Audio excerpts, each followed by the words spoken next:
Tenemos el placer de que esté el presidente del Instituto, Alexander Roy, y también la vicedecana de la Facultad, Graciela Morgade, y el presidente del Consejo Consultivo, coordinador, Andrea Roger. Bueno, vamos a dar comienzo entonces, estamos un poquito demorados. ¿Eso? Bien. Que la pasen lindo.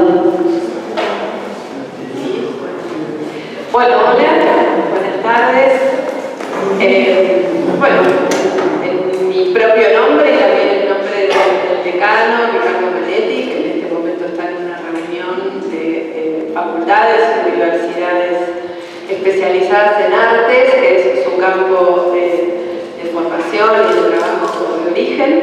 Les damos la bienvenida y es una bienvenida, bueno, tiene una parte de formalidad y mucho de no formalidad, de alegría y satisfacción genuina, porque la integración de las universidades, de la universidad, de esta facultad, del programa Facultad Abierta, en el Consejo Consultivo del INAES es para celebrar y para poder una vez más poner en valor la realidad y la potencia que tienen las universidades nacionales en la generación de conocimiento, en la validación y convalidación del trabajo en territorio, en diálogo con las diferentes organizaciones de los territorios, pero también, y en este punto quisiera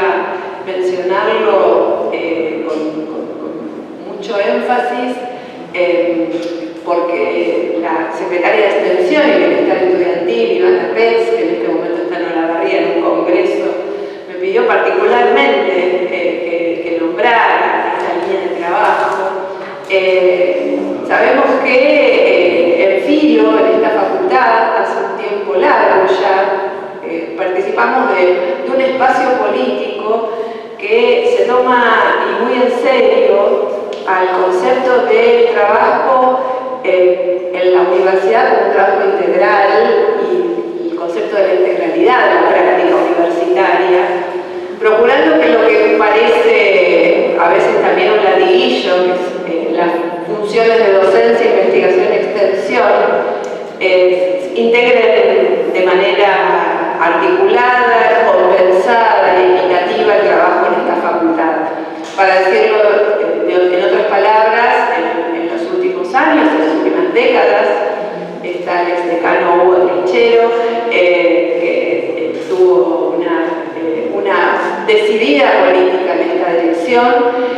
Para nosotras, para nosotros, para nosotres, el trabajo en la universidad no es un trabajo aislado, no es un trabajo que persiga las carreras individuales, no es el trabajo liberal de que cada uno, cada una hace su carrera de manera aislada, sino que procuramos la construcción permanente de un proyecto colectivo, de proyectos de formación, de investigación, de docencia, de vinculación territorial que tengan que ver con la justicia social y con la igualdad, ¿no? Entonces, lejos estamos de una concepción de universidad que sostiene las banderas de la neutralidad o la bandera de la objetividad, como si fuera por fuera de intereses y de valores.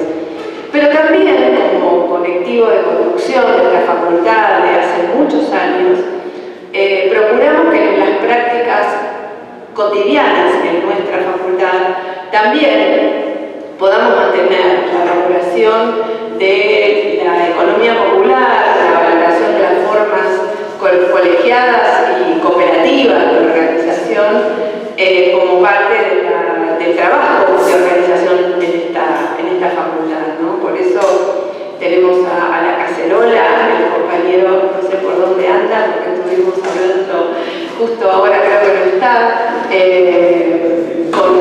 con quienes no solamente trabajamos hace mucho tiempo en que puedan estar dentro de nuestra facultad, sino que en este momento estamos trabajando un proyecto que queremos y, bueno, no solo añoramos, sino que además es una deuda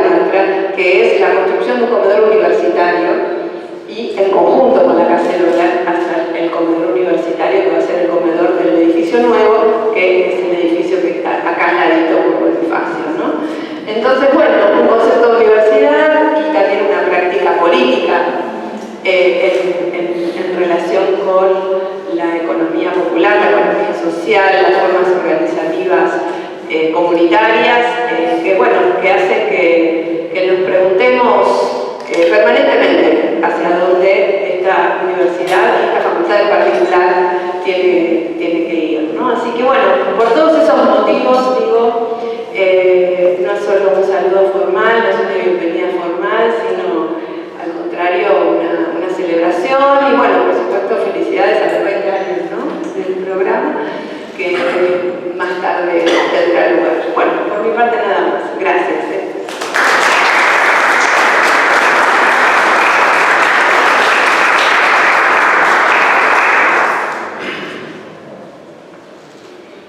Bueno, muchas gracias.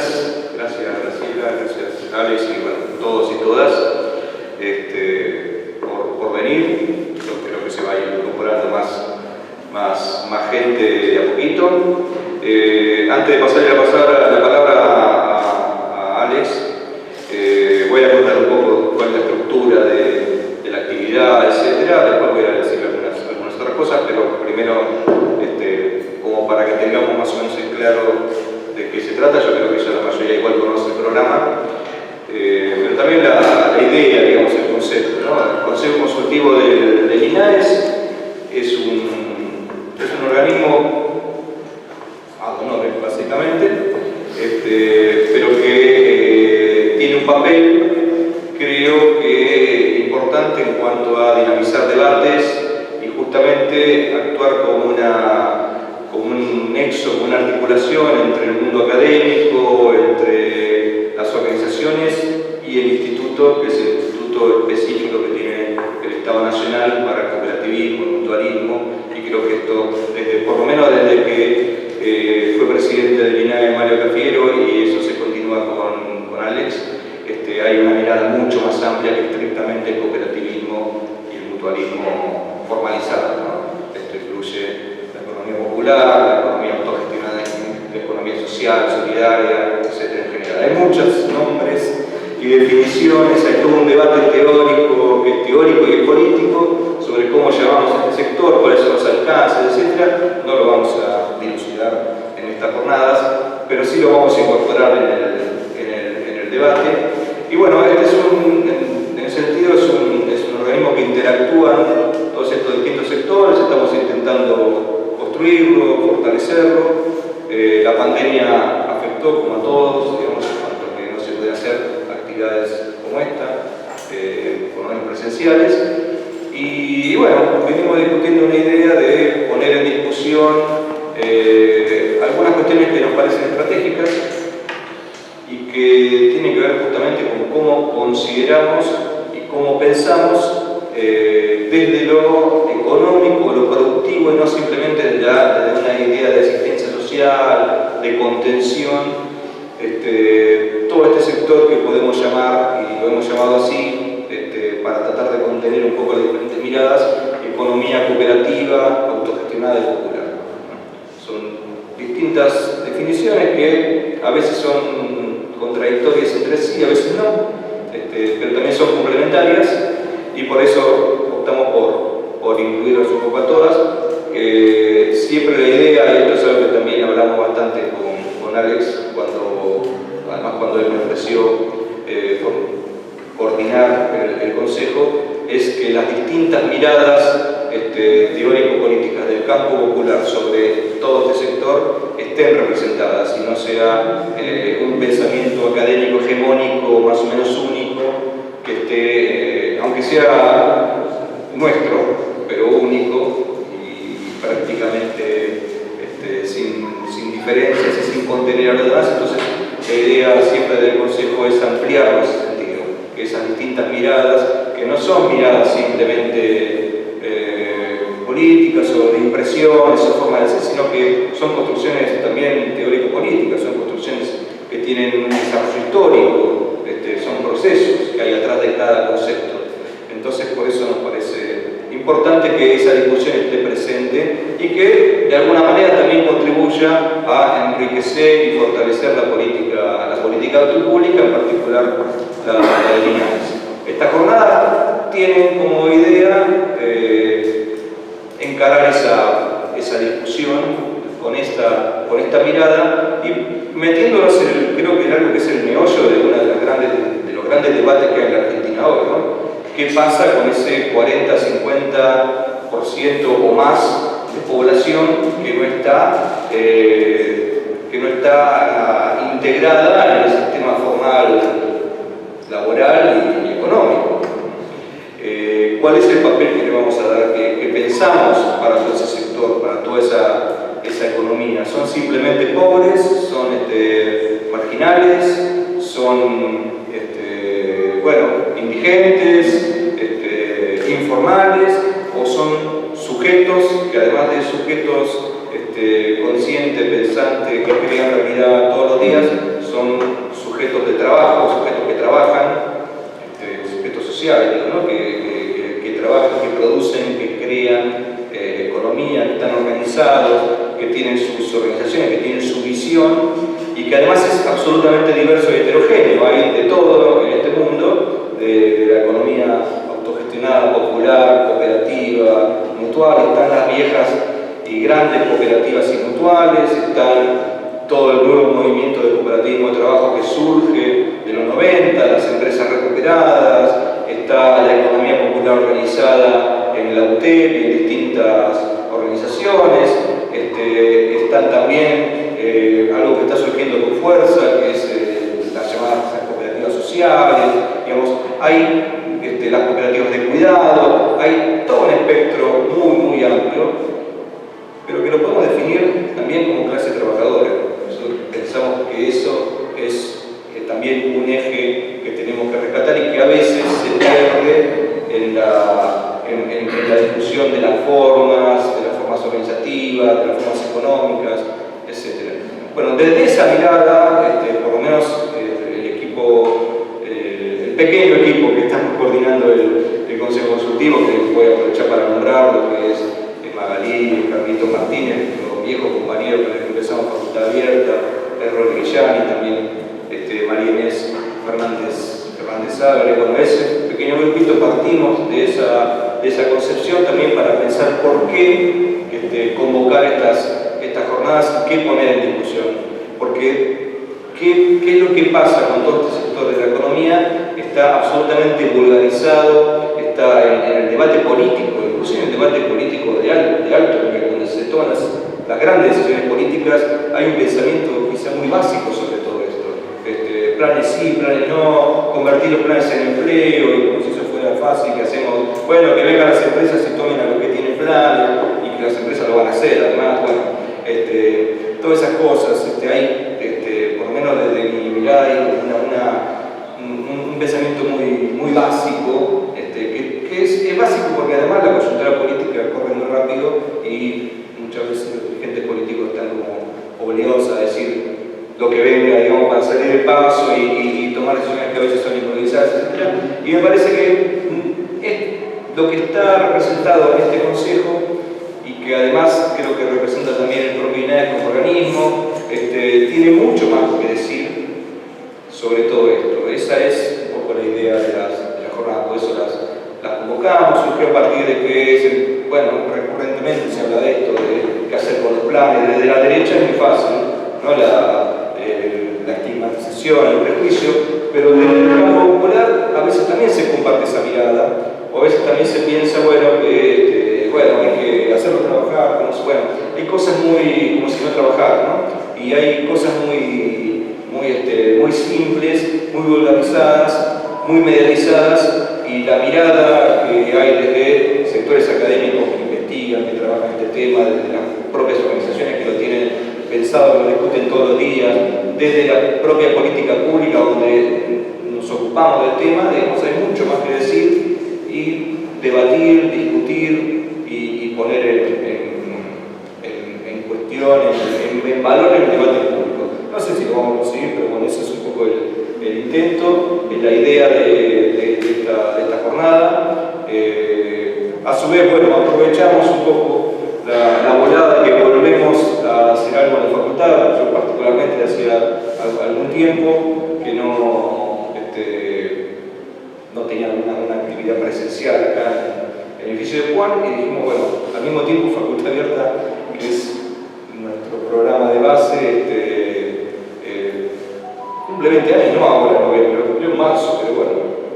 en un momento lo teníamos que hacer y le dije a Alex si no tenía ningún problema que no se aparecía mezclado, pero que aprovechamos la circunstancia de esta jornada. Entonces, bueno, después de esta mesa de apertura vamos a hacer un poco de autobombo por un lado, pero también para aprovechar para discutir las prácticas universitarias en relación a la autogestión, a las empresas recuperadas, al trabajo, etc. Y entonces la idea de la estructura de estas jornadas es esto. Bueno, ahora es una mesa de apertura, tenemos el gusto de tenerlo a Alex y también tener a Graciela, y acá hay mucha gente que tiene mucho para decir durante el transcurso de la jornada, que tiene mucho trabajo, que tiene mucha historia. Hay acá compañeros que vienen de las primeras empresas de fábrica recuperada. Ahí se están juntando tres, por ejemplo. Hugo Cabrera, de Campichuelo, el Bajo Huidobro, histórico de los frigoríficos recuperados, de la industria de la carne recuperada. Ramón de Ilimbó, del Chaco, recuperadas, son empresas recuperadas de los que empezaron en los 90, digamos, que tienen muchísima trayectoria. Está Silvia Díaz también, Cooperativa La Cacerola, y otra histórica, y son todos además históricos amigos y amigas del programa. Pero además, todo el Consejo Consultivo está integrado por muchísima gente muy diversa. Intentamos, a pesar de que es bastante complicado por cuestión de recursos y todo, que esto sea lo más federal posible. Hay gente que agradecemos que haya venido de distintas provincias. Y el grueso de la discusión va a ser mañana. Mañana es el día pesado, digamos, de debate. Vamos a empezar con una mesa en esta misma aula a las 11, donde se van a exponer varios trabajos que tienen que ver con justamente dimensionar de qué sector estamos hablando. Marielis Fernández Álvarez por Citra, CONICET, la UMET,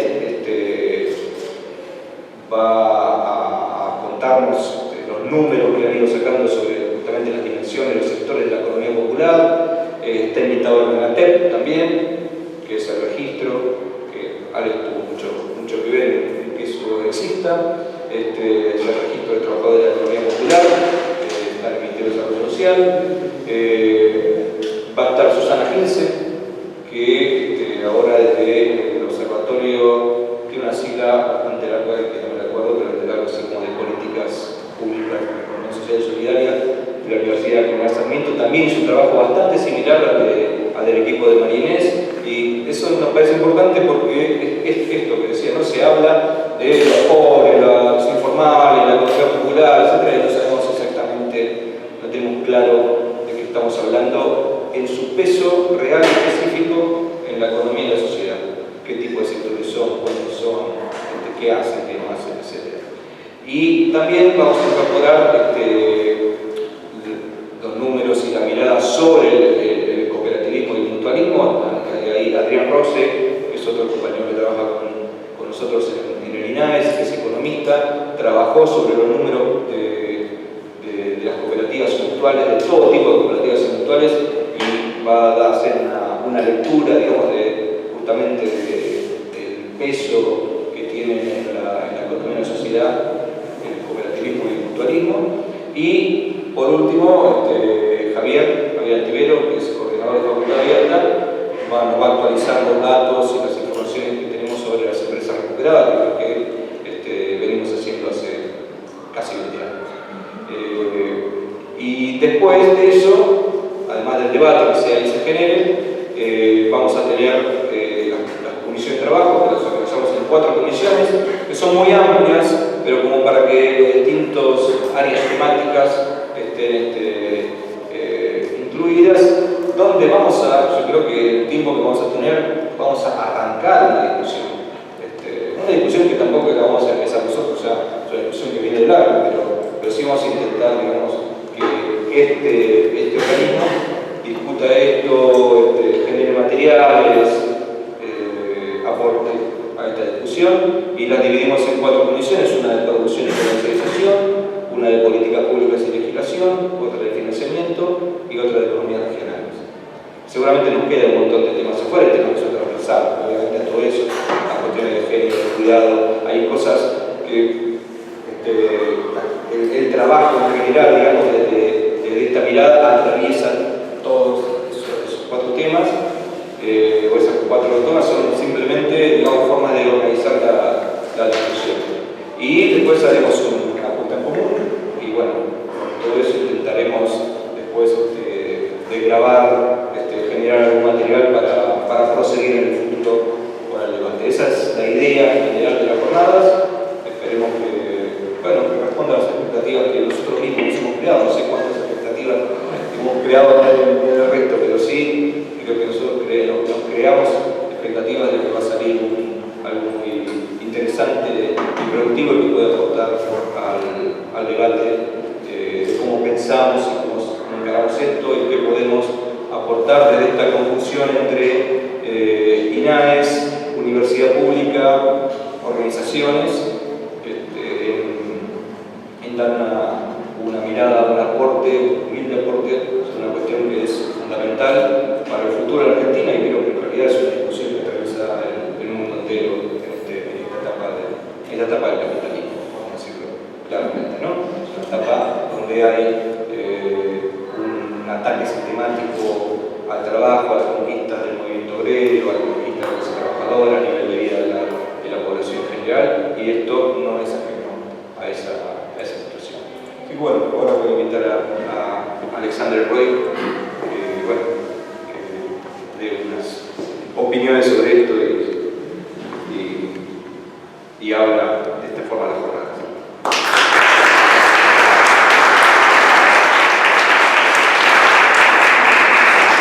Gracias a la facultad por la hospitalidad para el INAES, para el Consejo Consultivo y la jornada que está organizando. Gracias Andrés por la coordinación del trabajo, todo el equipo por ir amasando ese espacio. Los espacios de reflexión académica dentro del Estado siempre les cuesta encontrar su lugar, como a veces les cuesta encontrar su lugar a las organizaciones dentro de las universidades o como a veces les cuesta encontrar los lugares de los otros en un lugar que en general no está acostumbrado. El caso de Lina es en particular porque justamente nosotros defendemos la idea de una estatalidad que no es una estatalidad donde está el Estado de un lado y la sociedad de otro lado, donde queremos construir una estatalidad donde la sociedad está dentro del Estado, que es un modelo totalmente distinto a las formas más liberales de organización estatal a la cual estamos acostumbrados. Y de hecho en el INAES tiene un consejo, un directorio compuesto en su mayoría por representantes del sector, 4 del sector, 3 por parte del gobierno, y eso constituye la estatalidad. Gobierno más sector igual Estado. Bueno, acá además la idea es que los aportes de las discusiones académicas formen parte de la dinámica institucional y tratar en la medida de lo posible que eso se entrelace. Y la mejor forma de entrelazarse es justamente abriendo debates, abriendo discusiones y más en un tiempo de desorientación importante de la sociedad, de la política, del mundo académico, del Estado. Con lo cual, mi idea hoy era poder aportar algunas conclusiones sobre el debate para poder abrir algunas líneas y ver sobre todo algunas cuestiones de cómo trabajamos y por qué nos parece clave los debates que va a haber estos días y justamente el ejercicio que hacemos en el INAES. Es un lugar chico dentro del Estado, pero que tiene su potencia justamente en la forma singular en la cual se organiza. Creo que hay en ese modelo chico una forma de plantarse frente a algunas de las crisis que atravesamos, pero implica, en primer lugar, caracterizar. En estos tiempos, por lo menos estoy cada vez más insistente en la idea siguiente. Y voy a tratar en un primer momento de hacer una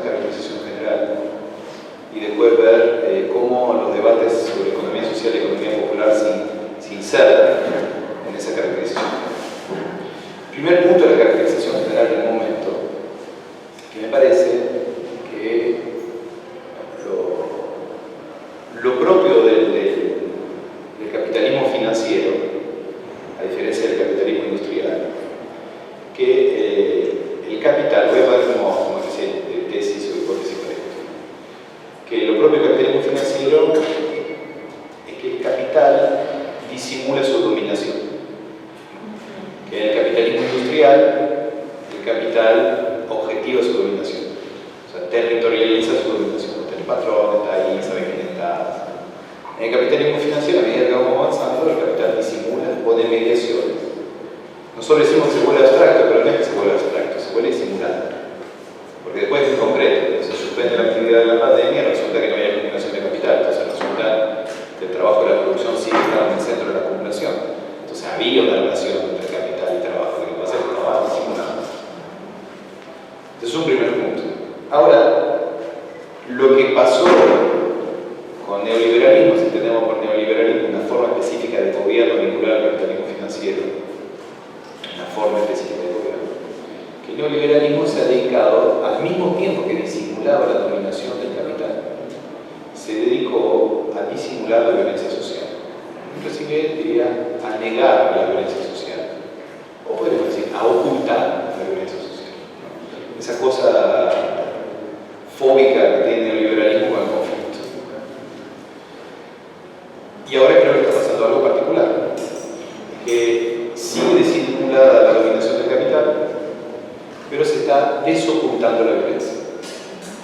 ¿Por qué? Porque aparece la gramática de la guerra. Y la gramática de la guerra, sea bajo la forma de lo que se dijo durante la pandemia, todas las modalidades paranoicas del desocultamiento de la guerra en la pandemia, más ahora la guerra que aparece en el país central, 25 conflictos a nivel global, pero un conflicto en el centro del mundo occidental destraba la gramática bélica. Entonces ahora estamos en una etapa particular, que se sigue ocultando la dominación del capital, pero se está desocultando la guerra. O sea que es una crisis de una forma de gobierno, que no es el fin del capitalismo financiero, desde un punto de vista, ni el fin del neoliberalismo. Es una contradicción. El régimen anterior era bastante coherente. Ocultamiento de la dominación y ocultamiento de la violencia. Ahora está en un régimen incoherente. Punto 1.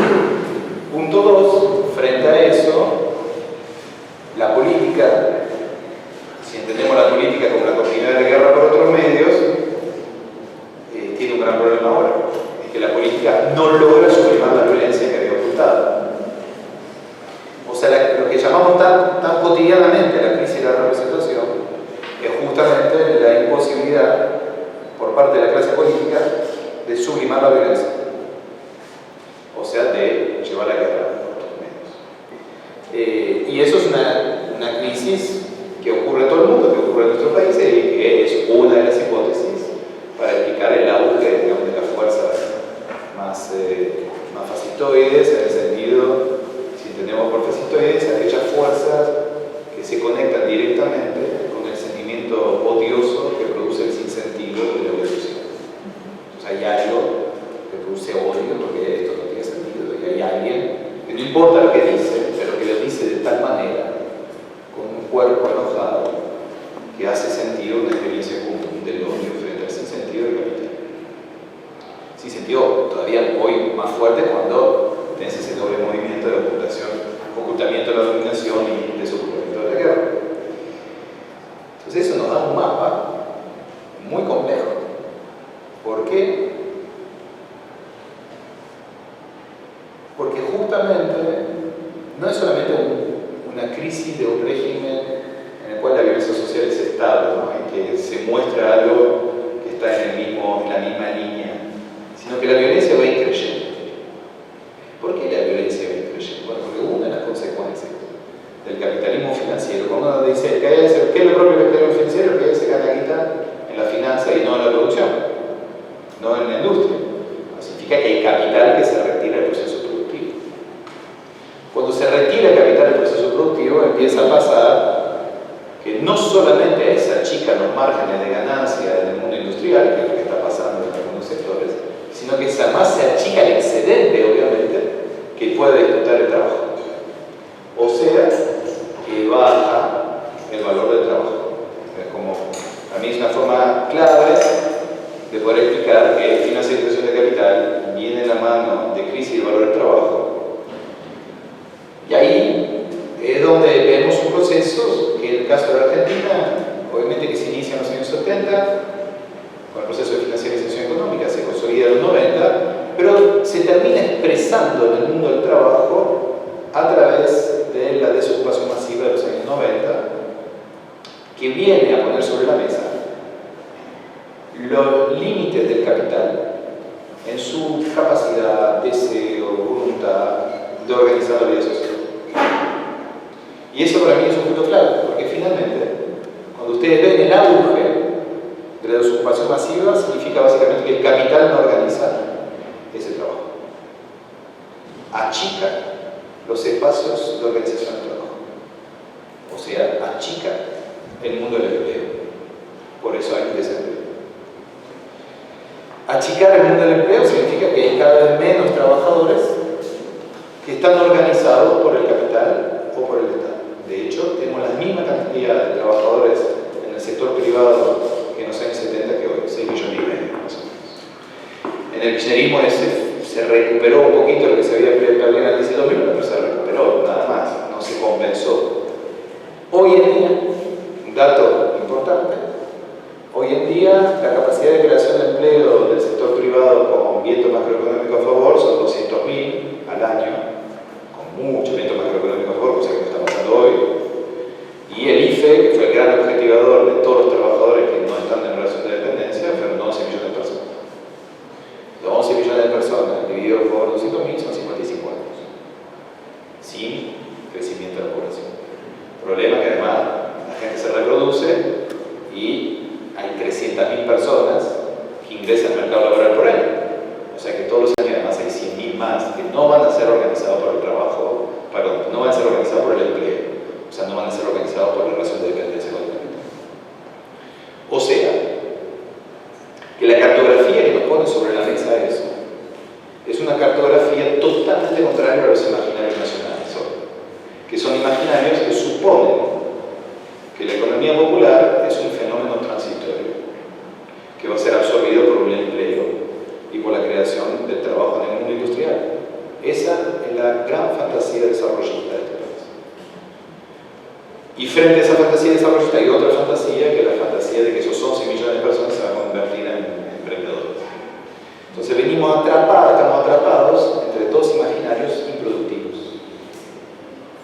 Obviamente, volviendo al punto anterior, cuando tenés dos imaginarios improductivos que no hacen sentido y que crece la pérdida del valor del trabajo, la capacidad de producción de sentido del sistema tiende a su nivel de entropía. Esto es lo que produce violencia. Frente a eso, ¿qué alternativas se fueron construyendo? No surgieron del mundo académico, no surgieron del mundo político, surgieron de las organizaciones. Y en particular, en los años 90, de lo que hoy se llama economía popular, que en ese momento se llamaba economía popular. Y hago un segundo punto, un repaso rápido de ese proceso. Porque me parece que caracteriza parte del debate que tenemos que darnos hoy en día. De hecho, la discusión de mañana sobre la caracterización de la economía popular y la economía social tiene que ver con que tenemos que quemar las cartografías de lo social que nos proponen los dispositivos estadísticos existentes actualmente, porque no sirven. Si no, pregúntele al pobre director del ANSES en el momento del IFE, que pensaba, por indicación del INDEC, que iba a haber 3,5 millones de personas que iban a solicitar el IFE. Fueron 11. O sea, esa cartografía no sirvió. ¿Y por qué esa cartografía no sirvió? Porque las categorías académicas de ordenamiento de la vida social no sirven más. Siguen siendo las mismas que la de Gino Germani. No sirven más. Entonces hay que reinventar cartografías. Y reinventar cartografías sobre la base de un saber que surge de la propia práctica, es decir, de sujetos que en un momento no es un grado de preconciencia, no es un problema de preconciencia, es un problema de experiencia cotidiana, donde vos estás en 1995 en Putralcó y te das cuenta que tal vez tu situación no es transitoria. Estás en una empresa recuperada en los años 90 y te das cuenta que el patrón no va a volver. Entonces hay un momento en el cual decís, bueno, entonces, ¿qué? ¿Qué hago? Y ahí aparece la autoorganización.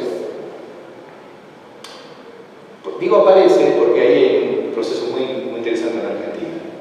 En primer lugar, y tres conceptos que me parecen clave para esa cartografía. En primer lugar, lo que hace el movimiento piquetero en los años 90 es decir, miren que nosotros somos expresión de un proceso no transitorio. O sea que expresamos la crisis del capital, el retiro del capital financiero, no una crisis pasajera donde vamos a volver todo al pleno empleo. Pero aún así seguimos reivindicándonos una tradición sindical, donde queremos disfrutar valor del trabajo y donde queremos disfrutar de derechos. Eso después deviene, por eso no es preconsciente, no es una cuestión así estratégica muy clara, sino que después deviene la CETEP o la UTEP y la UTEP la CGT. Y en su momento la CTA que reconoce que bueno, son trabajadores desocupados. O sea, todo ese tránsito simbólico y político que se dio de los años 90 a esta parte es uno de los primeros elementos que constituye esa cartografía concreta del mundo del trabajo contemporáneo. Segundo momento es el momento en el cual la clase trabajadora desocupada empieza a dejar de llamarse desocupada, o sea, que se asume positivamente como trabajadores que se van autoorganizando, se conecta con otra tradición argentina, que es la tradición que en general se llama hoy economía social, que es la tradición de cooperativa y mutualismo, que surge de la tradición obrera del siglo XIX, que llega a la Argentina a través de los procesos migratorios, que se conecta, por otra parte, yo siempre recalco ese punto, con las tradiciones de la organización comunitaria de los pueblos originarios, una parte, y que hace sentido. Que hace sentido y que ofrece una trayectoria, una experiencia de autoorganización, desde la figura de cooperativa y mutual, que ha costado mucho, porque aún hoy la figura de cooperativa no es una figura que cuaje naturalmente en algunas organizaciones de la economía popular, que es un conector inmediato. Por eso es muy importante, señalan los compañeros acá que tienen años de cooperativismo encima, es muy importante la conexión entre esa tradición de ese cooperativismo y ese neocooperativismo de la economía popular, que se perdió con el programa Argentina Trabaja, en el sentido que el programa Argentina Trabaja no fue un proceso de cooperativización, fue un proceso forzado de usar la figura cooperativa para que haya grupos que medien la política social, pero finalmente no se construyó un afecto cooperativo ni un proceso político cooperativo que le permite sostenerlo en el tiempo. Pero ahí hay un conector muy significativo que también produce otra cartografía de ese mundo. Y tercer momento, termino con eso, lo que hace la economía popular es lo mismo que hace la economía feminista, es plantear que el problema contemporáneo del capitalismo financiero es un viejo problema del capitalismo, es decir, que hay un conjunto de trabajo que desconoce y no valoriza, y que parte de la centralidad de la lucha anticapitalista o en el seno del capitalismo es una lucha por la visibilización y la valorización del trabajo invisibilizado y desvalorizado. Y finalmente lo que expresa la economía popular es lo que viene expresando la economía feminista hace mucho tiempo. Y finalmente, y a medida que van pasando los años, va siendo cada vez más amplio el territorio de la disputa del valor, al punto tal que hoy muchos trabajadores en relación de dependencia, 25%, están por debajo de la línea de pobreza. O sea que el problema del valor del trabajo ya no se limita solamente a los trabajos invisibilizados y desvalorizados de la economía popular o el trabajo feminizado históricamente que se inscribió bajo ese signo de la delegación, sino que además termina siendo un denominador común de la clase trabajadora y se está expandiendo y se va a ir expandiendo. ¿Por qué? Vuelvo al primer punto, porque el capital no está organizando la vida social. Y conclusión, ambigua. Ambigua significa pesimista y no optimista. La parte pesimista es que estamos atravesando una de las peores crisis del capital, justamente porque el capital no puede gobernar sin organizar la vida social. Y eso es parte de la consecuencia de las transformaciones tecnológicas. Después podemos seguir si quieren sobre ese punto. Pero a su vez, el capital también deja más espacio para la autoorganización de la clase trabajadora. Y de hecho, si ustedes miran las 7 ramas que tiene la economía popular, el reciclado, la pequeña producción, la pequeña obra pública, el cuidado, el trabajo sociocomunitario,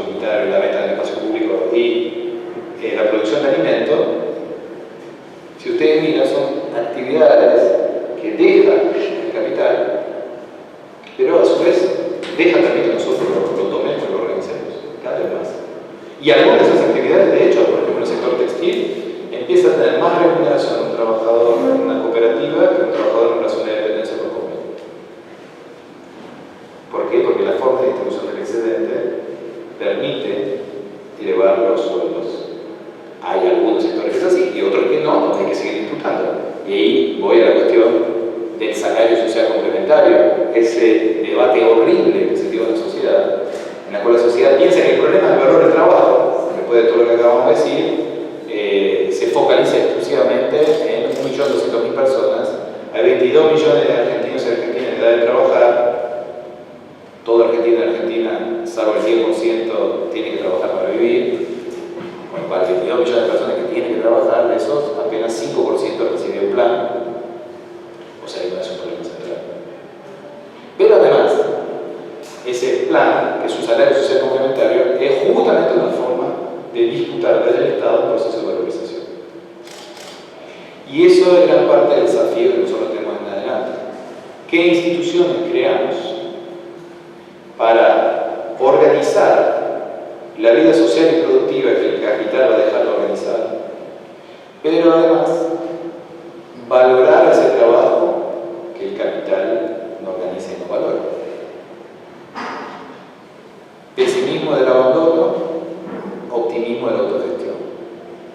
Conéctese con lo que quiera, pero el potencial subversivo y transformador claramente está del lado de la potencia autogestiva, y por eso el trabajo mancomunado de los distintos sectores cooperativos virtuales, de antes y de hoy, los procesos de organización y de autoorganización del trabajo, las disputas por el valor del trabajo, están en el centro de la disputa de un capital que perdió su capacidad de organizar la vida y sin embargo no puede seguir gobernando. Estos son los desafíos que tenemos, algunas hipótesis que quería poner sobre la mesa para los debates de hoy y de mañana. Muchas gracias.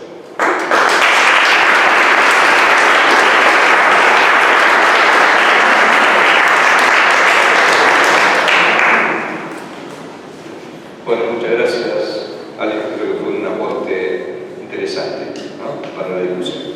Y yendo al núcleo de los debates.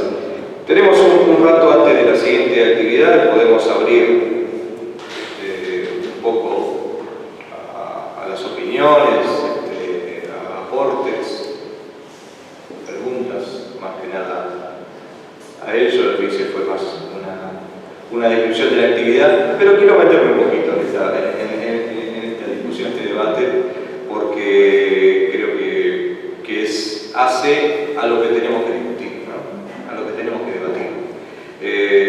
Me hizo acordar una charla que fue en el marco de la contracumbre a la cumbre de la Organización Mundial de Comercio, que fue además justo en el momento que empezó la represión terrible del macrismo por la reforma de la ley jubilatoria. Fue el mismo día y fue un debate en las facultades sociales, pero el que estaba al lado mío no era Alex y no era Juan Grabois.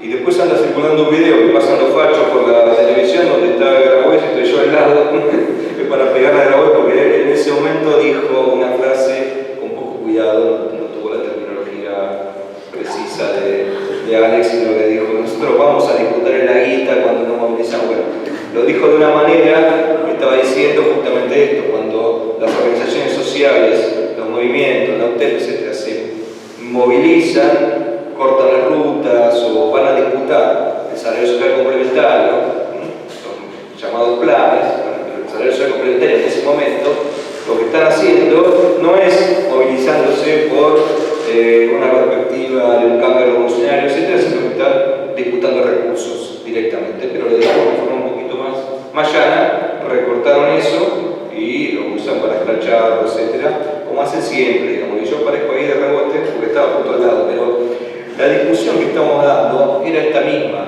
porque el debate era sobre cuál era el sentido que el capital le daba o le da a la explotación de distintos sectores de la economía popular, operativas de trabajo, específicamente estamos discutiendo el sector textil, y sobre todo el sector textil de confección, y había una diferencia en la mirada de Juan Grabois. En realidad al capital eso no le importa, no es no tiene prácticamente ningún sentido, digamos, la población que van excluyendo el trabajo, si se muere o si los extermina, hasta mejor, digamos. Ahí lo está planteando una especie de cierta como guerra social.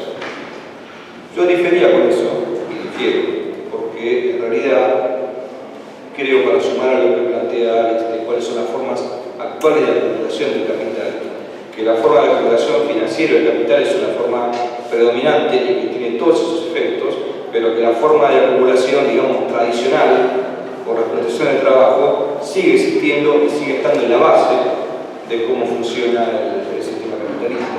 Y por eso pensar a todos los sectores del trabajo como una gran clase trabajadora, pero fragmentada y con distintas relaciones con el capital y con el trabajo, es una aproximación un poco más correcta, porque es justamente la forma también de valorizar nuestras organizaciones. Somos organizaciones de trabajadores, somos organizaciones de trabajadores autogestionados, de la economía popular, el nombre que nos queramos poner, pero trabajadores y trabajadoras, al fin y en última instancia, y que por lo tanto sigue habiendo una relación de subordinación al capital. Y esa relación tiene diferentes naturalezas, diferentes formas. Y particularmente muchos de los sectores que llamamos economía popular son sectores hiperexplotados por el capital. Son sectores que no tienen una relación salarial formal, pero que sin embargo forman parte, son el último eslabón, el más explotado de cadenas de valor y de cadenas productivas. Es decir, siguen formando parte de cadenas de producción importantes de valorización de capital. Y todos son esos sectores que nos planteamos, como la rama de la economía popular. Todos esos sectores, prácticamente todos esos sectores forman parte de cadenas productivas, cadenas que producen valor, y la fragmentación del proceso que fue llevando de transformación que ha vivido el capitalismo en los últimos 50, 60 años, ha ido contrastando esos sectores de la clase con los sectores que, por ejemplo, un sociólogo mexicano amigo llama la vieja clase trabajadora, la que conserva la conquista, la que conserva sindicatos, la que sigue estando legalizada, digamos, y una especie de nueva barra vieja, porque tan nueva no es, clase trabajadora que nunca accedió o que perdió esas condiciones, pero sigue estando articulada en forma subordinada a la producción de valor del capital. Entonces son formas de pensar también cuál es nuestro sector y por lo tanto cuáles son las políticas, tanto de las organizaciones como desde el Estado, digamos. Si nosotros lo pensamos como un sector descartado y descartable, vamos a proponer una forma de abordar el problema. Si lo pensamos como sectores que siguen siendo sectores del trabajo, pero que están atravesando una situación, una forma de valorización de ese trabajo distinta, pero en la misma, digamos, en el mismo núcleo de contradicciones, también vamos a tener otra forma de pensarlo. Y ahí engancho con algo que también mencionó con respecto al tema del IFE, ¿no?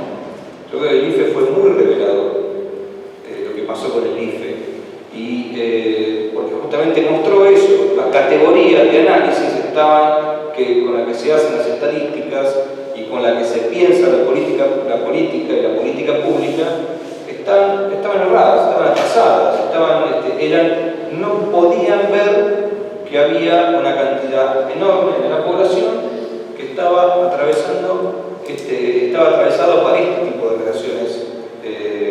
relaciones sociales de producción. Y por esta relación con el capital y con el salario. Entonces, esa cuestión me parece que es fundamental para poder discutir lo que estamos discutiendo. ¿Qué es lo que proponemos discutir? Bueno, justamente, si tenemos toda esta cantidad de población que está en esta situación, la caracterizamos y vemos que ese es el sector del cual surge o donde se expresa el cooperativismo, donde se expresan las organizaciones de la economía popular, donde se expresa la economía social y solidaria, en sus distintas formas, donde se expresa la autogestión del trabajo, la autogestión obrera. Las empresas recuperadas son uno de los casos más interesantes, más clásicos, que más lo muestran, pero también hay otros casos, otras formas de autogestión del trabajo que no provienen exclusivamente de la recuperación de empresas.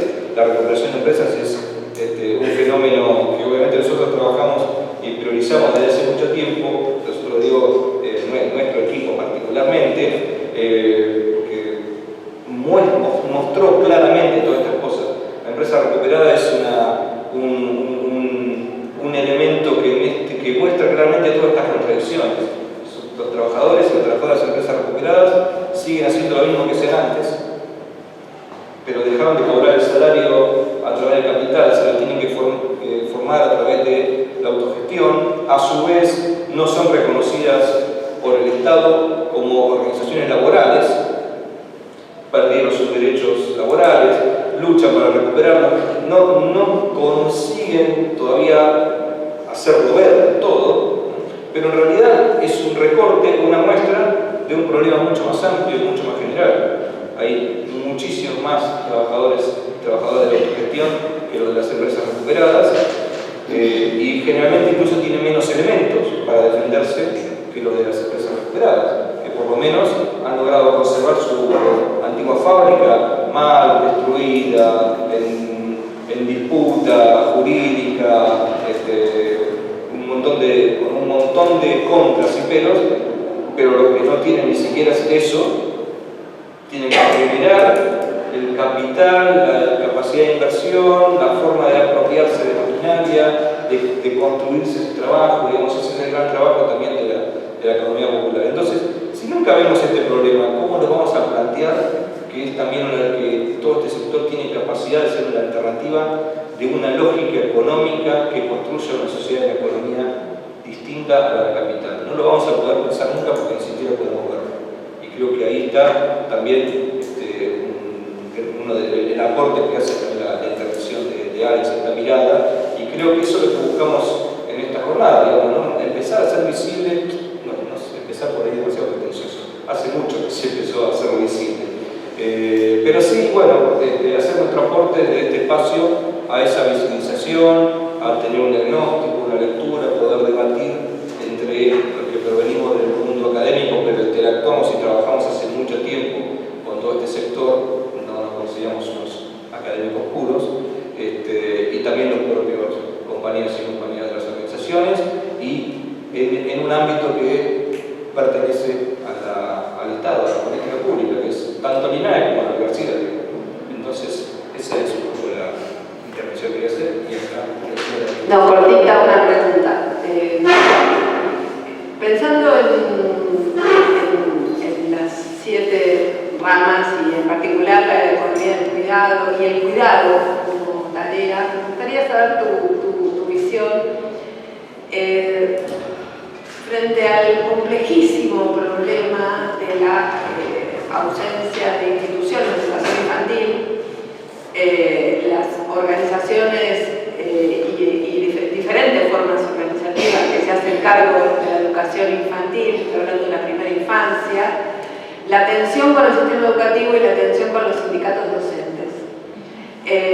Porque ahí estamos hablando de trabajadores del sector privado, pero también tenemos trabajadores del sector popular, estatal, y la tensión es, diría, como en el propio campo nacional y popular, o por lo menos esta es una de las experiencias que conozco de cerca. Entonces, también ahí, ¿no? En estas formas de construcción, de afirmación, bueno, ¿cómo la ves? ¿Cómo ves esa relación y en esta pista de también cómo afirmarse en algo que creo que vale la pena y mucho, que es fortalecer los espacios populares de cuidado y una formación que por ejemplo, las inspectoras de educación inicial deberían supervisar y no supervisan. Así que bueno, nada, es una pregunta puntual. Bueno, muchas gracias. Me da pie para ir en dos planos. Las dos intervenciones. Efectivamente, digamos, nosotros que venimos a la sociología, a la antropología, a la historia, a la filosofía, a la educación,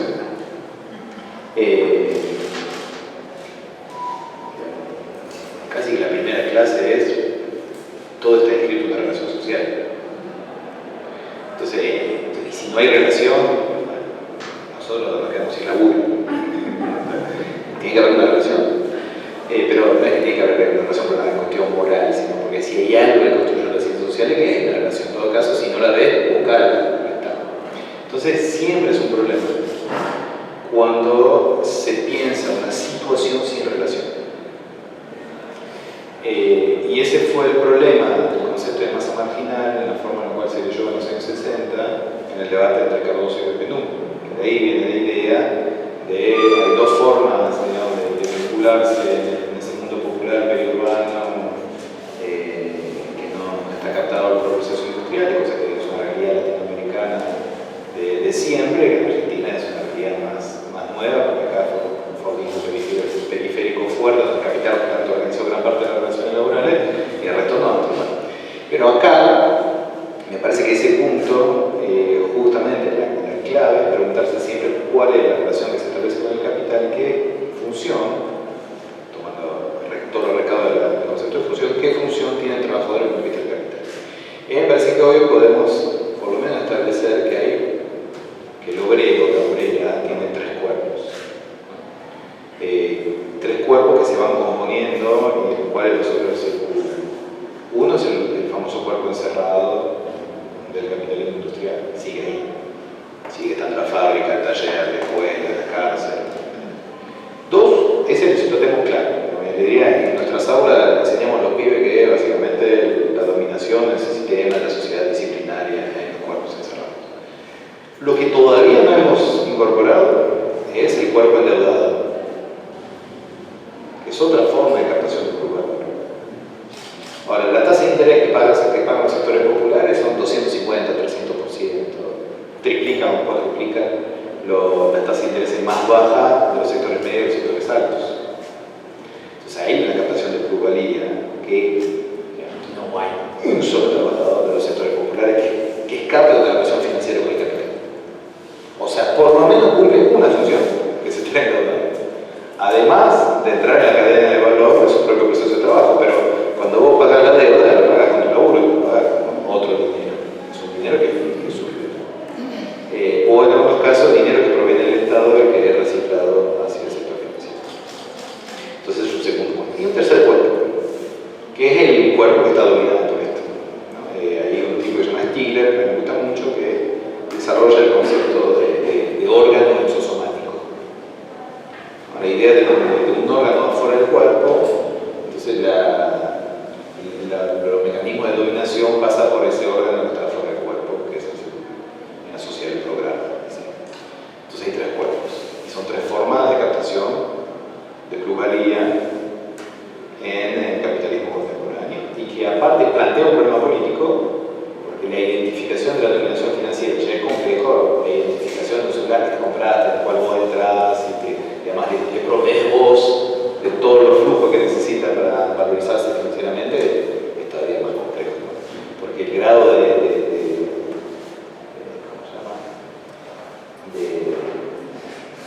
esclavitud voluntaria es cada vez más fuerte. Eso es un punto que me parece clave, porque ahí se juega el gran problema que tiene la clase política en entender la disputa por el valor, porque como no ven relaciones, no ven el conjunto de relaciones de dominación, entonces claramente tiene una visión de que la única forma de transformar la realidad de los sectores populares es a través de un proceso redistributivo por parte del Estado, en el cual la redistribución no es una función de mediación entre capital y trabajo.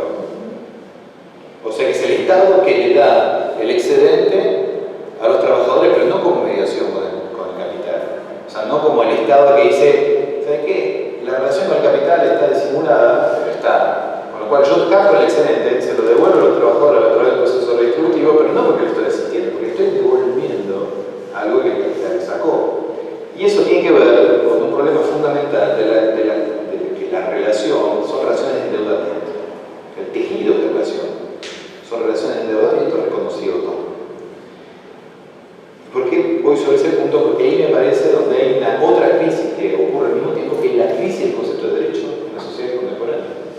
O sea, no nos damos cuenta cuán profundo penetró la idea de que el derecho está vinculado a un sujeto autorreferencial. O sea, esa idea de que los humanos tienen derecho porque son humanos. No, los humanos tienen derecho porque hubo masacres, porque hubo terrorismo de Estado, porque hubo tortura, por eso tienen derechos. O sea, porque hay una deuda. No es que no tenemos derechos humanos porque nacimos humanos. Tenemos derechos porque hay historia. Y los trabajadores tienen derecho porque hay un proceso de explotación que los constituye como acreedores de un derecho, porque lo que recibieron por su trabajo nunca compensa lo que es vida y que además es inconmensurable. Ahora, eso desde el punto de vista de la educación me parece que es uno de los grandes problemas, que es la idea de que el sujeto de la educación es un sujeto abstracto que tiene derecho en la cabeza de quien ordena el dispositivo educacional. O sea, es un sujeto abstracto, autorreferencial. Vos tenés derecho porque sos un estudiante. No, la educación es una relación. Entonces, el sujeto que está en la relación de educación se constituye desde la realidad de su existencia y por ende, la forma en la cual se le da contenido al derecho educacional es una forma que es puramente relacional y no un absoluto de un sujeto abstracto que está en el imaginario del Estado y de los funcionarios que lo hacen cuerpo. Entonces ahí hay un problema. ¿Sí? Por eso, efectivamente, vos tenés todo un proceso de construcción o de valorización de un sujeto realmente existente que aspira a tener derecho porque demanda una relación que se le niega. Porque, ¿qué demanda? Otra relación de educación. ¿Por qué demanda otra relación de educación? Porque no se reconoce en el sujeto que el sistema educacional identifica, literalmente, o sea, construye una identidad de un sujeto a educar que es un sujeto abstracto. Entonces, ahí tenemos un gran problema. Por eso la discusión, digamos, sobre la relación laboral, si lo abstraes, para mí, ¿no? se te amplía al conjunto de discusiones sobre los derechos. Y parte del problema político, lo voy a seguir explicando, es que va vaciando de contenido, por ende, todos los derechos que fueron conquistados. Entonces vos hay un punto, y eso la experiencia europea es clave, ¿no? Porque ahora el auge del fascismo, vos tuviste durante un momento, no estaba mal ser antisemita, hasta que de repente, como se perdió la dimensión relacional de los derechos humanos en el dispositivo europeo post-holocausto, cuando eso se empieza a fisurar y que decir, no, vos tenés derecho porque sos humano, no porque hubo una historia en la cual hubo un holocausto, porque entonces se te debe y vos reactualizás esa deuda permanentemente. Es que la discusión sobre los 30.000 desaparecidos igual. El número absoluto y la no contabilidad es porque justamente la deuda es inconmensurable. Ese es el punto clave. Si le empezás a contar, no importa. Lo importante es que sea inconmensurable. Como es inconmensurable, funda una relación permanente que se reactualiza permanentemente en un imaginario. ¿Sí? Entonces, vos ves lo grave que es, cómo nos dejamos atravesar por el derecho liberal autorreferencial. Y vale por los derechos humanos, vale por los derechos laborales y vale por los derechos educacionales. Entonces, hay una necesidad efectivamente de poner en crisis el dispositivo jurídico, y eso implica entonces la crisis de la representación política es exactamente eso. Cuando el sujeto que está en el lugar de la representación se representa también a sí mismo de manera abstracta y no tiene relación con los trabajadores, claramente hay un punto en el cual tenés la impresión que todos están en Narnia. Y están. Entonces, salvo algunos que después se conectan con cuestiones muy materiales, que es el odio. Eso a mí y lo trato de hablar lo más que se pueda, porque me da un pavor. Porque en general, ¿cuál es la reacción bien pensante del progresismo frente al odio fascista? Es la razón o algún discurso de tipo amor vence al odio. Los dos están destinados a fracasar. Los dos han fracasado en los años 30 del siglo pasado. ¿Sí? O sea, cuando empieza así a activarse la autopoiesis de la reacción frente al vacío del sujeto, porque eso que el vacío del sujeto laboral, el vacío del sujeto de derecho, en general, hace que la crisis de sentido es tan fuerte que cuando tienes a alguien que se conecta con algo que te dice, pero este odio que sentís acá, yo lo entiendo, y le pongo sentido, y le pongo palabra, y le pongo cuerpo, eso es una potencia enorme. Y si frente a eso lo único que hacemos es decir, no, esta gente está loca, termina ganando elecciones. Entonces, me parece que eso es una discusión donde efectivamente el campo académico tiene una responsabilidad enorme de volver a poner los libros sobre la mesa, de volver a poner los textos sobre la mesa, uno en silla, escribir, debatir, porque tenemos la responsabilidad de un despertar sobre la crisis del sujeto fenomenal. Fenomenal. Y agrego eso, porque me entusiasmo con ese tema, porque me parece angustiante. Más si se empiezan a abrir las preguntas sobre las subjetividades juveniles, mediatizadas por la tecnología, de una forma en la cual la mayoría de los que estamos acá no entendemos un carajo, y donde aparte lo miramos con desdén, desprecio, y que no permite ninguna conexión significativa con esa sensibilidad.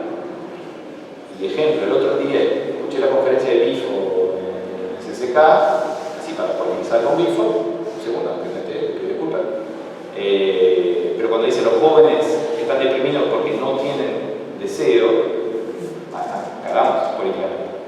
Pero si vos arrancás con los jóvenes no tienen deseo, entonces, no, los jóvenes tienen un deseo que vos no entendés. Y en todo caso hay un deseo que no se expresa, que no tiene lugares de expresión en ningún lugar de la política. Eso, por eso me parece la pregunta sobre educación es como súper sintomático, además porque tiene que ver con las juventudes en particular, donde los dispositivos políticos no conectan con subjetividades contemporáneas. Y eso para mí es parte de la construcción del sujeto que tiene que ver con la forma en la cual se subjetiva laboralmente y cómo se subjetiva jurídicamente. Y ahí estamos frente a una crisis severa. Para conectar con la experiencia cooperativa tiene en sí una potencia fabulosa, porque ahí sí vos producís subjetividades colectivas. Porque tengo una práctica donde hay que discutir con un otro, el otro existe, te abre preguntas permanentemente que el proceso jerárquico te sustrae. Vos lo único que haces es putear al jefe o obedecer al jefe, estás en una línea subjetiva clara que no te abre preguntas. Vos tenés que discutir en un colectivo, ver para dónde vamos, qué hacemos, cómo decidimos, quién va a presidir, quién no va a presidir. O sea, que todo el proceso democrático sustantivo se constituye sujetos.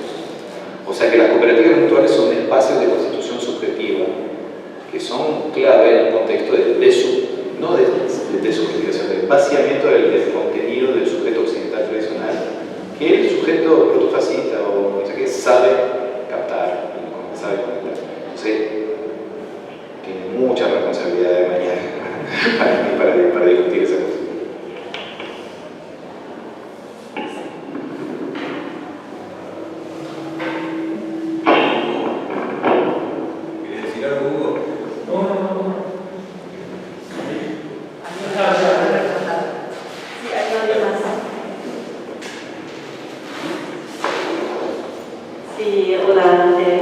Algunos de ustedes me conocen, acompañante hace mucho tiempo con la Fuera Abierta y las empresas recuperadas.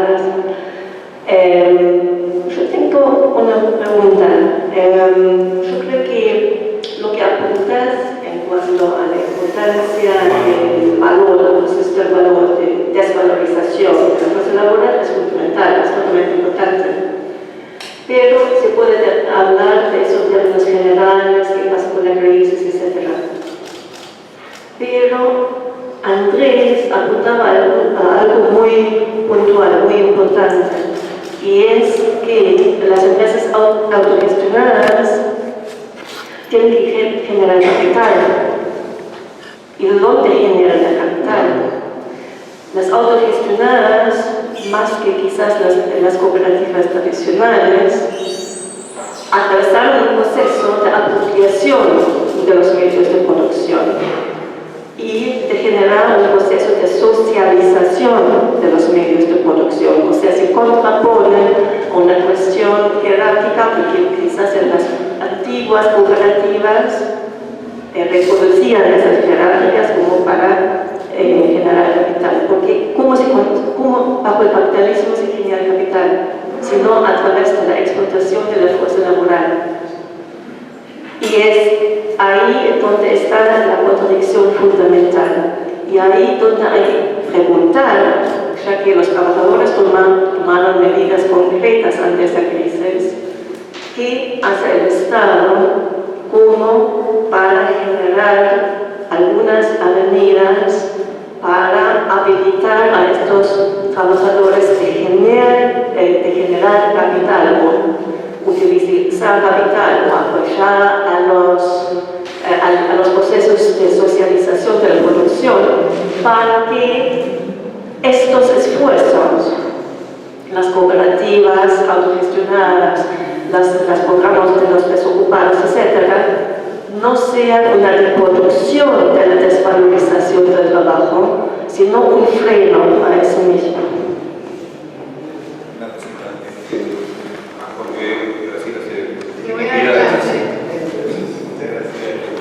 Solo una despedida, gracias y bueno.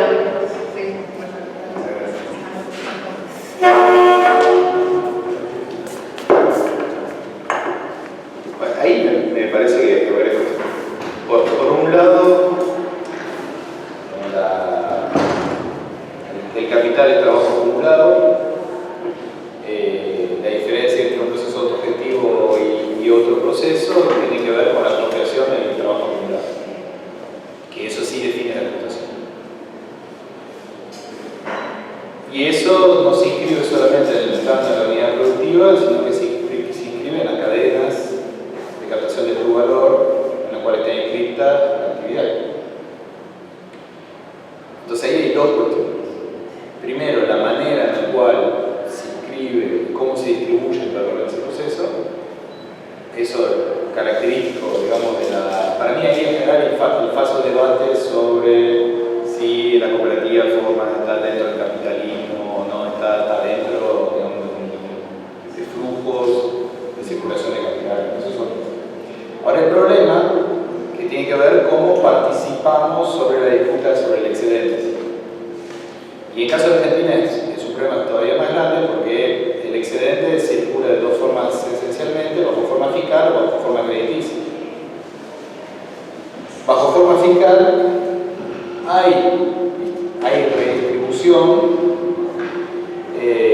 pero en general la manera en la cual el Estado se vincula con los sujetos que pueden beneficiarse de cierta redistribución tiene un marco normativo que o somete al actor, sobre todo en empresa recuperada, a que sea asociado a una figura de actor vulnerable descapitalizado, que no es el caso, sobre todo porque hay capital. Con lo cual el mayor problema, eso es algo que discutimos mucho con Andrés, digamos, la experiencia de gestión que venimos llevando adelante. Hay un problema que los dispositivos legales del Estado están abiertos o a empresas que tienen un sistema de garantía y de relación a la propiedad que los habilita a acceder a recursos del Estado. Y si se lo califica de otra forma, entonces tiene acceso a otros recursos pero que no les sirve porque no son suficientes. Entonces la configuración normativa del Estado está mal parida. Entonces es un problema. Eso implica una reforma jurídica, volvemos a la problema del sujeto, de la manera en la cual el Estado piensa el sujeto productivo. Entonces el sujeto productivo, para decirlo en un título, no corresponde al sujeto jurídico del Estado. Y eso pasa con la recuperación, pero pasa con casi todos, salvo algunos casos que la pegan y en general son los que menos necesitan.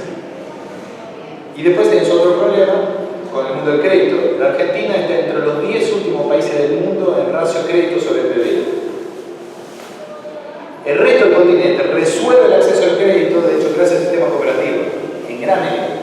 Brasil tiene un sistema de cooperativa de crédito descomunal, Perú también, Estados Unidos también, dicho sea de paso, Alemania la primera banca cooperativa. ¿Por qué? Porque tienen una plasticidad desde el punto de vista de la definición del sujeto de crédito que corresponde al sujeto que tiene el sistema bancario. O en Argentina, el sujeto de crédito no corresponde al sujeto que construye el sistema bancario. Entonces, efectivamente, hay actores que están excluidos de una relación subjetiva con el Estado o con el sistema financiero. En el caso del Estado, implica modificaciones normativas profundas y una organización de estatalidad. Por eso nosotros discutamos por espacios dentro del Estado que entiendan esa especificidad y que entonces medien el acceso a los recursos fiscales. Y por otra parte, la necesidad de generar un sistema financiero que subjetivamente esté abierto a ese sujeto. Eso en el sistema de Basilea de hoy, en Argentina sí lo sé. Yo ahí sí que no tengo la menor duda. Y después de los años de gestión ahora, más. O sea, no hay un solo banco en este país que esté dispuesto a darle un crédito a un sujeto que no corresponde al sujeto de Basilea. Y el sujeto de Basilea es un sujeto que por lo menos no tengo ningún amigo que corresponde a ese sujeto. Entonces eso es un problema. Bueno, entonces, por lo cual es bien profunda efectivamente la reforma y es un impasse muy grande porque no hay forma de pegar saltos si no tenés acceso al crédito o acceso al dinero fiscal, pero tenés un problema de subjetividad. Alex, yo tengo una pregunta. Mientras hablaba, estoy leyendo ahí atrás esa foto de Perón, gobernar y crear trabajo. Y me pregunto justamente, porque hablaste de esta crisis más bien del capital, que no está pudiendo gobernar por la crisis de sentido de la crisis social. ¿Qué tiene que hacer el Estado? ¿Cuál es el rol que le compete en todo caso a las instituciones del Estado, a la política pública, hacer alrededor de la educación? Pero pienso porque también hay una crisis de sentido desde el Estado para la política y para crear políticas. ¿Qué idea tienes? Ya que estás inspiradísimo. Gobernar es valorar trabajo. Sería el emplazamiento de hoy, digamos, porque claro, que ahora porque la clase trabajadora no esperó. La idea de creación de trabajo es una idea muy vinculada a la organización de trabajo por parte del capital. Bueno, el capital crea o el Estado crea trabajo. Acá no fue ni el capital ni el Estado que creó trabajo, fueron los trabajadores que se crearon su propio trabajo. Problema de la política, entonces se desplaza. Problema de la política es cómo se hace para valorar. ¿Cómo se hace para valorar? Es la pregunta siguiente. Entonces, los circuitos de valorización tienen que ver, uno, con las instituciones de negociación colectiva en el marco del capitalismo financiero. Serían los convenios colectivos del capitalismo financiero. Para usar una categoría, el sindicato de ladrilleros tiene una categoría que sirve mucho, que es la categoría de patrón oculto. ¿Cuáles son los patrones ocultos de las 7 ramas? Entonces, ahí crear nuevas institucionalidades. ¿Por qué nuevas institucionalidades? Porque el sistema tripartita de negociación del Estado mediante el capital de trabajo supone que tanto el capital como el Estado están preorganizados, tanto el capital como los trabajadores están preorganizados del Estado medio. Lo supone, históricamente no es verdad. El Estado se ocupó en algún momento de incentivar a que tanto la patronal como las organizaciones sindicales se organizasen para llevar adelante ese proceso de negociación. Esto es la política, eso es la política que algunos queremos llevar adelante, que es organizar los trabajadores y los patrones ocultos. Eso se llama paritaria social, es lo que se decretó hoy sobre el armado del Consejo de Economía Popular, es decir, armar nuevas instituciones laborales vinculadas a la realidad del trabajo. 2. Circuitos comerciales abiertos a los sujetos productivos reales, porque la comercialización es un proceso de organización de la producción. Nota pie, volvemos a una situación más sansimoniana donde la clase trabajadora y productora, por otra parte. El productor aparece como un sujeto del mundo asimilable al mundo del trabajo, en términos de sus condiciones materiales. Que puede ser propietario de los medios de producción y sin embargo su capacidad de acumulación primitiva no le permite pegar un salto suficiente como para que tenga una autonomía frente al capital. O sea, no es un empresario. el empresario porque no consigue la condición de autonomía. El empresario es esto, ¿no? Por eso te hablan los microemprendedores, etc. Si vos no tenés autonomía frente al capital, o sea, ¿qué significa autonomía frente al capital? Vos vas a un banco, el señor te recibe y te dice, sí, con mucho gusto te voy a dar ese crédito. Y eso, si eso no ocurre, vos no sos un empresario. El problema es suyo. Tercero, el acceso al crédito. La clase obrera, y eso particular en la tradición mutual, pero también en el cooperativismo de crédito, la clase obrera entendió muy tempranamente que si no tenía un control sobre el crédito, no iba a alcanzar con disputar los espacios de organización laboral. Eso nosotros lo hemos perdido de vista. Ahora, en Argentina había una gran tradición. La dictadura se encargó de liquidar y tuvo éxito. Y tuvo éxito en ese punto. Entonces ahí es clave. Nuevas instituciones de trabajo, circuitos comerciales específicos, nueva forma de crédito, valorización de los saberes obreros, valorización de los saberes en general, saber el cuidado. Es gran parte de una de la disputa. ¿Cómo se valoriza un saber del cuidado y no se lo naturaliza como algo que no tiene valor? Es una disputa sobre el saber. La disputa sobre el saber interviene en estas nobles instituciones, permanentemente. Bueno, por lo menos 4, después podremos seguir, pero por lo menos trabajo, comercio, finanzas y saber son 4 espacios de disputa de valor que implican nuevas instituciones y entonces una nueva estrategia totalmente distinta, donde recomponés directamente los ministerios. Son otros ministerios. Eso es cuando el Estado expresa el estado de lo social, pero implica que lo social esté en el Estado.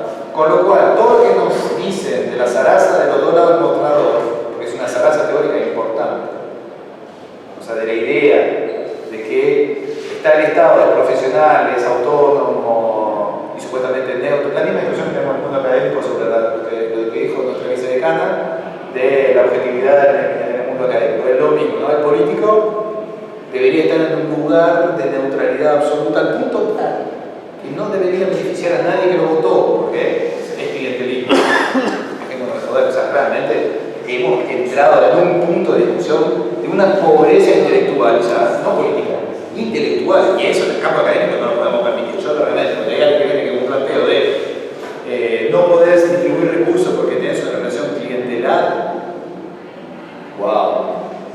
No sé, o sea, hace 2000 años la teoría política te dice que gran parte de la dominación implica distribuir recursos, gobernar y distribuir recursos. Sí, no hay clientela. La clientela y los mostradores son figuras comerciales. La política no es una figura comercial, es una figura de acumulación de poder sobre la base de la distribución de recursos, un clásico de la economía política.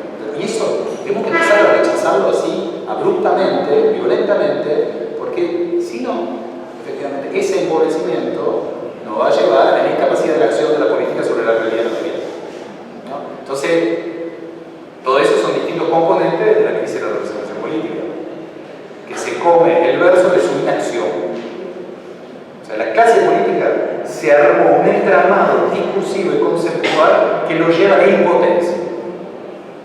Igual, obviamente que los sujetos que simulan la potencia agresiva van a terminar atrayendo el deseo de los otros.